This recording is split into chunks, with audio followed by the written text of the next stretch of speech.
Maupo ka. Bakit? Titignan ko yung lalamunan mo. Nga sabi eh. Akala ko ba hindi lang... Mahimik ka. Kahit naman sinong doktor pwedeng tignan tong bibig mo eh.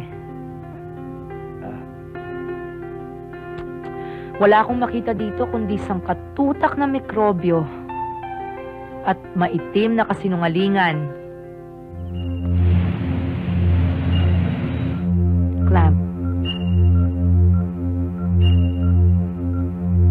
Another. Sponge. Suction ready.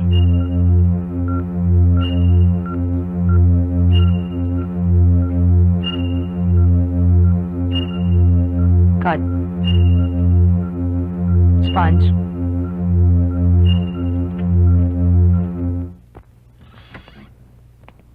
Congratulations. Uy, hi. Another successful one, Thank you.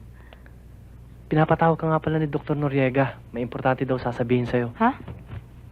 Ano kaya yun? Don't worry, nothing serious. Oh, pwede ba kitang imbitahin? Aanyayahan sana kitang kumain mamaya sa Tawagan labas. mo na lang ako mamaya sa klinik ko. Okay, Sandali ha. take your time. I'll see you later. O sige, Dale. Congrats, ha. Thanks. Come in. Good afternoon, Tuloy, Doctor. Iha. Sir, kung tungkol ho dun sa pasyenteng nagreklamo ng isang linggo, nakausap ko na ho siya at naipaliwanag ko na hong normal lang na magkaroon ng adhesion sa abdominal cavity niya pag, Hindi. Tama ka ron. Hindi yan ang dahilan kung bakit kita pinatawag. Ana, may alam ka ba tungkol sa Don Jose Rizal Awards? Oh, sir, konti ho. Bakit ho, sir? Iginagawa dito ng Medical Association taon-taon para sa pinaka-outstanding na doktor below 30 years old. Doktora Digia, ikinagagala kong ipaalam sa iyo na isa ka sa 2 finalists para sa karangalang ito. Congratulations. Totoo, sir? Hindi ho kayo nagbibiro? Kung manalo ka sa kompetisyong ito, you'll go places in the medical world, Ana. Eh, sino pa ho ba, sir, ang kakumpetensya ko dyan? Isang espesyalista sa EENT sa PGH. Maganda raw ang record niya sa public service. Si Dr. Austria, Dale Austria. Si Dale?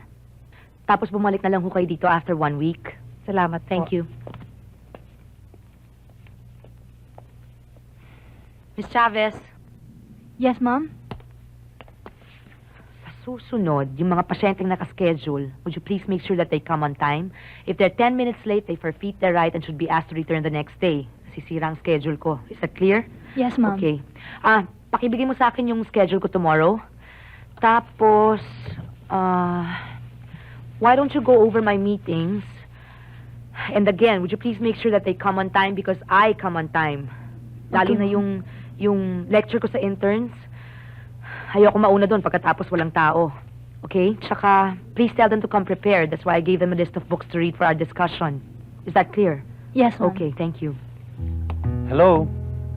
Eh, sir, sandali. Sino ka? Wala ka namang appointment dito, ah.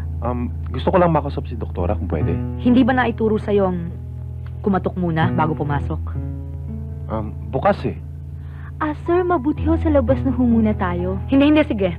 Ako na bahala dyan sa mamang hindi marunong kumatok. Ah, okay. Marunong naman eh. Sit down. Anong may paglilingkod ko sa'yo, Mr. Eric Razon? Ilang araw na kasi kung inuubo-ubo eh. Namugan yata ako dun sa gapasan. Nagkamali ka ng pinuntahan. Surgeon ako, hindi ako tumitingin ng mga lalamunan. Pumunta ako dito para humingi ng paumanhin sa gulong nangyari sa mga pamilya natin. Salamat. Pero sa tingin ko, mas mabuti kung hihingi ng paumanhin ng tatay mo sa tatay ko. Kasi tayong dalawa, wala naman tayong kinalaman sa kanila. O sa isa't isa. Makakaalis ka na. Hindi ako pumunta dito para magbintang o mangistorbo. Sa totoo lang, inaasahan ko magpapasalamat ka eh. At pumunta na rin ako dito para makipagkaibigan. Maski na Bakit? Sino ba nag-imbita sa'yo dito? Ang mabuti pa, angatin mo yung sarili mo sa silya ko at sabihin mo sa tatang mo pag nagkita kayon, nasuplada pala ang pangalan ng mga digiya.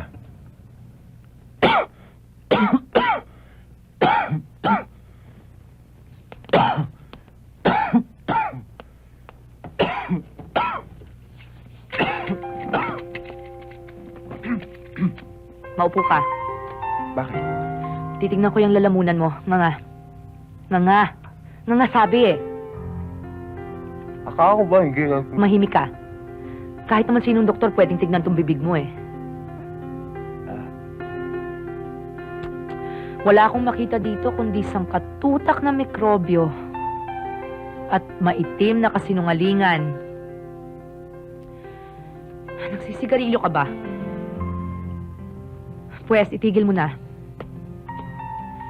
Inumin mo to.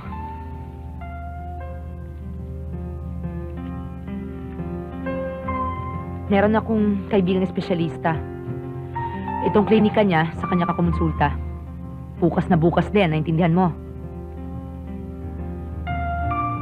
Magkano? On the house. Hindi pa naman ako naghihikahos eh. Salamat. Ang bait-bait mo naman pala. Pwede ba maglaho ka na? Nice meeting you again.